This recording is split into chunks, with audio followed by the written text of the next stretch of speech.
Hello. As will be shown, the dissolution of the Soviet Union was one of the greatest catastrophes for the Soviet people and undoubtedly the rest of the world. This will be a case study of capitalism, exploring the transition from socialism to capitalism in former Soviet and socialist nations. This will be a general overview of economic development, public services, employment, education, healthcare, and many other facets necessary for a civilized existence. Just a little addendum for any Ukrainians watching.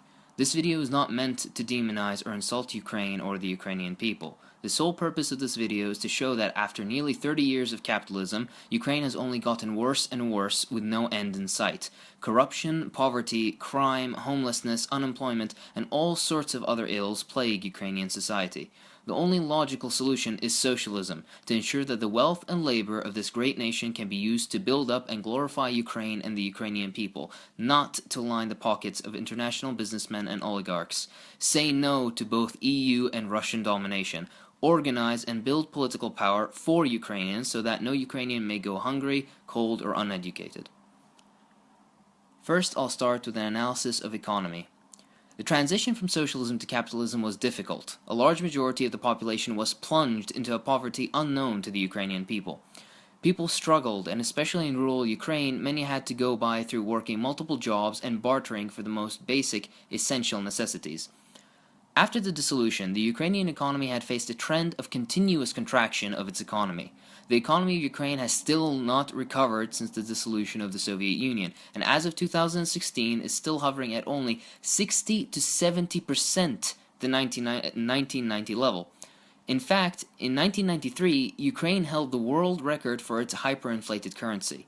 If a nation has had over 27 years and billions poured into it and it still hasn't recovered or even reached its 1990 level, then something must be very wrong with the system. Thanks to socialism, Soviet Ukraine had undergone miraculous industrialization that launched it into the forefront of the world.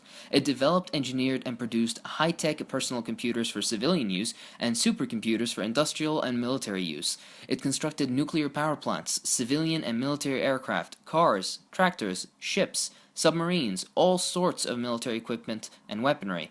They produced everything from wheat and textiles to natural gas and traditional consumer goods. All was providing housing, employment, high-quality medical care, and education. Soviet Ukrainian production and exports contributed up to 50% of Soviet output in certain cases, and metal-oriented exports dominated the world market. In comparison, the current top 4 exports of modern-day Ukraine are semi-finished products of iron, corn seeds, wheat, and sunflower seeds, all of which are non-competitive in the world market, with most importers relying on cheaper Russian and Chinese iron, cheaper Southeast Asian agriculture, and cheaper South American ore. Smaller exports such as coal are also relatively uncompetitive. Under socialism, this wouldn't really matter, as these resources would be used to meet the needs and demands of the people. However, under capitalism, everything's for profit and profit only. This is just one of many examples in which a nation's resources that could both create a wealth of jobs for its people and simultaneously meet the nation's own demands is rendered null and pointless simply due to capitalism. In general, Ukraine experienced 118% of negative GDP growth and 72% of positive GDP growth, most of which was recovering from previous disastrous decline in GDP output, as can be seen on the graph. Keep in mind that this doesn't mean that the Ukrainian economy shrunk by 118.8%. I mean that consecutively over the years, there's been 118.8% of negative GDP growth and only 72% of positive GDP growth to make up for all the negative GDP growth. So in all, this totals at a net of 46.8% of negative GDP growth over a period of 27 years. This just goes to show that despite some years of modern Ukraine's existence, Ukraine has showed impressive GDP growth. However, it doesn't really matter because other years have had much, much worse GDP growth, and if one year Ukraine has 10% or even higher, it doesn't really matter in the end. Housing construction, whether private or public, is saddening. More new housing complexes are being built in neighboring Belarus than all of Ukraine, despite it being a third of the size and having a quarter of the population. Whatever housing is being built in Ukraine, it is being built in the west of Ukraine and around Kiev, with next to nothing being built in the eastern half of the country. On a separate note, regarding cars, car ownership, production, etc., um, something that's interesting is that the USSR had always been targeted for how tedious the process of obtaining a car was. In the context of the Soviet Union, though, these arguments were ill-placed as public transportation was efficient, common, and easy to use. In modern Ukraine, however, this is not the case, and cars are less obtainable than in the 1970s. Ukrainians now are buying fewer cars than the 1970 to 1990 period. In fact, the current car ownership hovers around 1 million people, 1 million owners, a good chunk of those being Ladas and other old cars. Not much of an improvement from Soviet days. The debt of Ukraine currently stands at 80% of its GDP, and interestingly, the budget going to repay this debt is shrinking by roughly 5% every year for the past few years. Traditionally, 60% of GDP is seen as an incredibly dangerous cutoff for growing economies such as Ukraine. Despite the current horrible economic situation Ukraine is in, the IMF has decided to ease up on Ukraine in order to keep it afloat. This being perfectly understandable, as Ukraine is currently an important pawn in Americans' geopolitical games. If they had not been so lenient, there is no telling how bad it could have gotten. Despite the honestly pathetic growth Ukraine has shown since 1990, it is believed that up to 40 to 50%, nearly half of the Ukrainian economy, is in black market dealings, which are notoriously illegal as to what is sold, how workers are being treated, what wages people earn, etc. can't be controlled very well, and it's also ridiculously flimsy, meaning it can fall apart any time. It should be very alerting when nearly half a country's economy can fall apart at any time. On top of all these problems, Ukraine is ranked as the 131st most corrupt country out of 173 countries, right behind Zimbabwe and the Ivory Coast. Recent attempts, if you can even call them that, to reduce corruption have failed enormously. Something to keep in mind is that, like other nations, Ukraine required natural gas to run many things. Since the dissolution of the Soviet Union, however, Ukraine was getting up to 80% of its natural gas from Russia, at below market prices, mind you. This stopped only in 2008, but imagine if Ukraine could never have had such assistance. Imagine how much worse it would have done. Another interesting note is that most of the current growth Ukraine is capable of, through agriculture, metal industry, mining, etc., is due to leftover Soviet infrastructure, with very little new infrastructure being built. Concerning their relationship with the IMF, Ukraine is currently one of the largest borrowers in the world. The truly criminal thing about this is that the IMF has demanded some pretty horrible stuff in return from Ukraine, such as massive budget cuts to government programs and a 40 to 50% increase in gas utility prices, that being the gas used to heat your apartment, your shower water, the stuff that turns on your stove, etc. These criminal demands have and will continue to put poor Ukrainians in even harsher conditions, such as going through cold winters without heating and bathing with practically ice-cold water. Even worse, the EU demanded that these cuts be made. However, even after borrowing billions of dollars, nothing has improved, as most of the money was funneled into pockets of corrupt oligarchs, leaving Ukraine even further in debt and with nothing to show for it. Unemployment in Ukraine stands at around 10% despite plummeting economic activity. This value only reflects those actively looking for work, however, as some have given up altogether, meaning that this value could be much, much higher in reality. Now moving on to population decline. Officially, Ukraine is in a demographic crisis. Ukraine has a particularly high death rate and a low birth rate, traditional signs of poverty and an inadequate healthcare system. In fact, the population of Ukraine has been declining since the 1990s by over 150,000 people every year. Life expectancy of the average Ukrainian has plummeted and continues to do so due to pollution, a failing healthcare system, bad diets, mainly due to poverty, smoking, and alcoholism. The country's population is one of the fastest declining in the world. Interestingly, since the dissolution of the USSR till 2001, this is only a small period of 10 years, the population declined by 3 million people, or about 5.7% of the population of Ukraine. However, there's no talk of genocide here.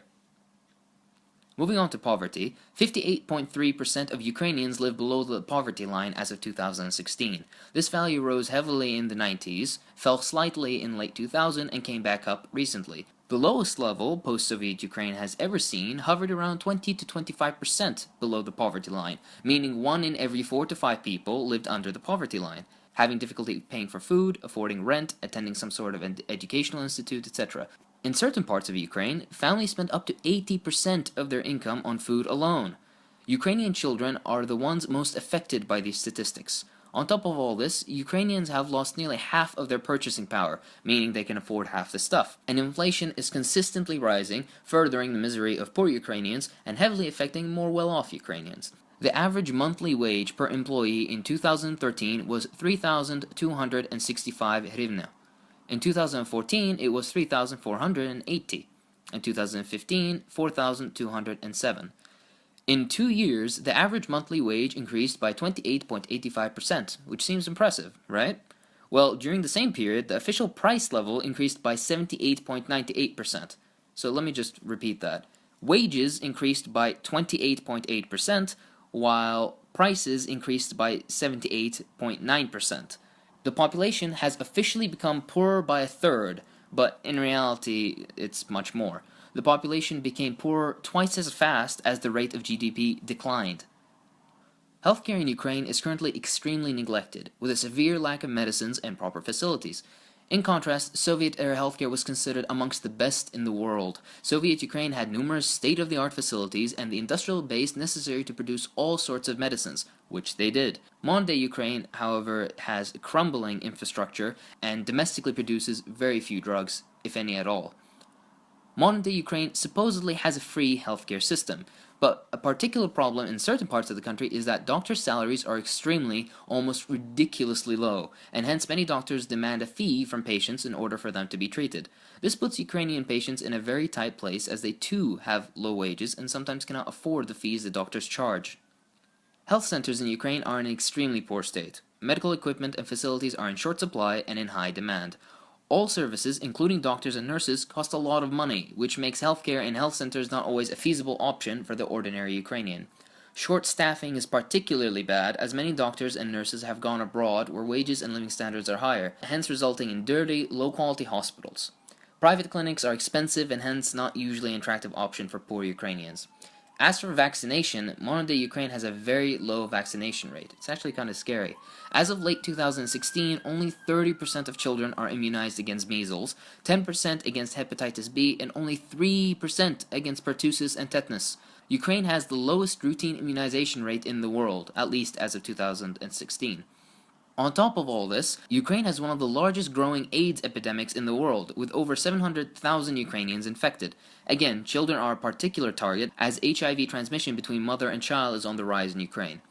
Keep in mind that these values are only for confirmed cases, and the UN believes that real numbers of infected Ukrainians are much, much higher. The reason for this spread has many root causes, but it mainly occurred after the dissolution of the Soviet Union, in which drugs and drug traffickers flooded into the country and, taking advantage of the horrendous living standards and poverty, made many addicts of the Ukrainian population.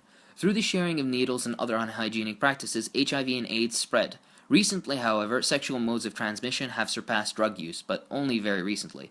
Interestingly, many of these diseases were previously non-existent during the Soviet era, but have appeared in modern-day Ukraine mainly due to the sheer poverty and lack of prosperity brought about by the capitalist transition. Another interesting note is that drug trafficking and the use of drugs in general was harshly suppressed by the Soviet Union, which is why the USSR never really had any problem with AIDS to begin with, but many politicians in modern-day independent Ukraine made money off of the misery of Ukrainians. Prisoners in Ukraine are heavily represented in these problems too, up to 30% of which test positive for HIV and up to 95% positive for hepatitis C. This on top of the already horrific treatment and environment within Ukrainian prisons, yet some people still complain about gulags. Moving on to faith in the government and the president. The current president of Ukraine, Poroshenko, has reached approval ratings lower than his predecessor, the deposed president Yanukovych.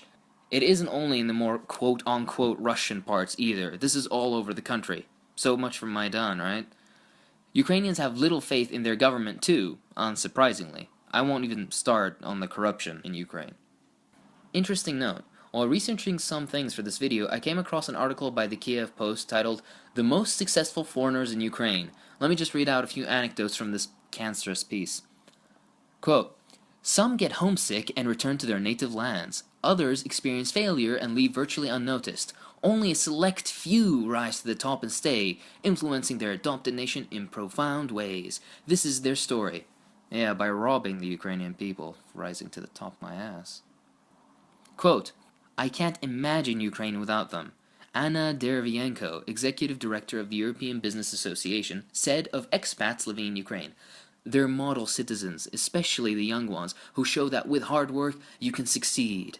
Yeah, hard work and millions of dollars that daddy gave them.